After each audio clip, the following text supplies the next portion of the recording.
he's always on the go. The curious George, the curious little monkey. Where's he going? We'd all like to know. Curious George goes to the library. George, said the man with the yellow hat, I have to take some books back to the library. Why don't you come with me? They got into their little blue car and drove to the library.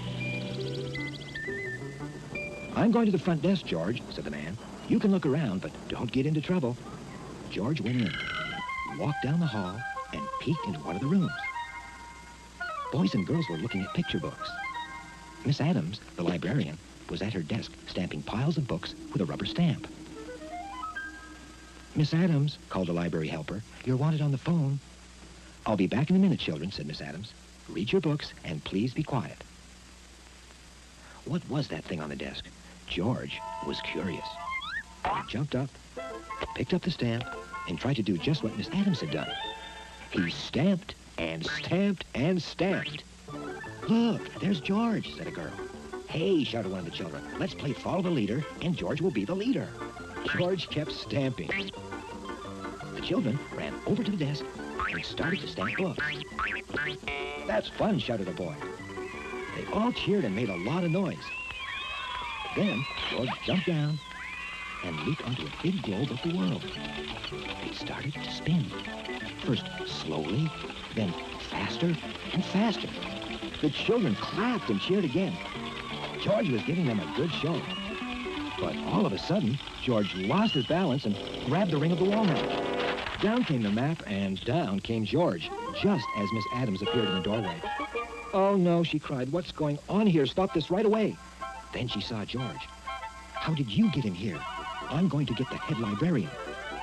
George was scared. Don't worry, George, said a boy. We won't let you get into trouble. We'll help you tidy up, said a girl. The children hung up the map.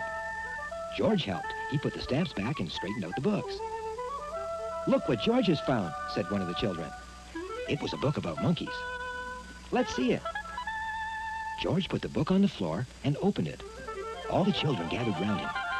Look, a boy cried. There's George in that book. As George turned each page, one of the children read the story of a monkey that had lived in the jungle. It was George's story. The children sat and listened. Just then, Miss Adams ran into the room, followed by the head of the library and the man with the yellow hat. Why, Miss Adams, said the head of the library, no one has ever kept the children so quiet. How did you do it? Well, said Miss Adams, George did make a lot of noise, but now he made up for it.